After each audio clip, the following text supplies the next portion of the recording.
the ICU where Nathan was staying on the second floor, the the waiting room was like the end of the hallway where there were two entrances to get into ICU, um, and it was lined with chairs, and the arms would remove off the chairs. So I made a bed there because Nathan's first ICU room didn't have a chair in it. It was so tiny. So I would go out there at night and try and get some sleep. And so one night, as I'm sleeping out there, and this is pretty early on, I get woken up to a commotion going on the ICU side of the door that was to my left. That normally just the nurses would use that door in and out. It wasn't a door that the patients or family would use.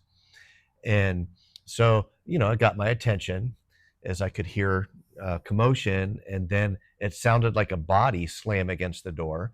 So now I'm like, oh, it sounds like they're having an issue with the patient in there.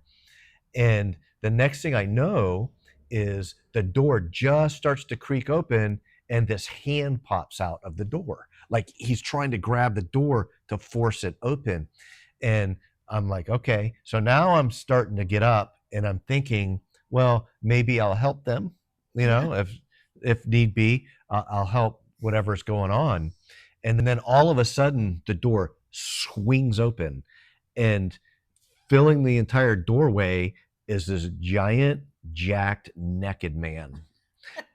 And I sat back down and I go, I think they got this one.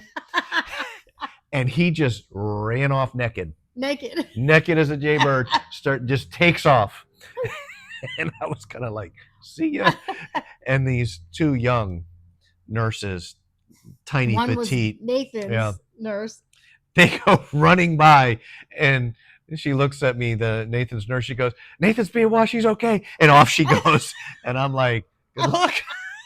And then, of course, you hear all these codes. It took forever. He got on a couple floors. Obviously they subdued him with the nurses letting them know where he was at. That was crazy. But yeah, that was like only in West Palm Beach.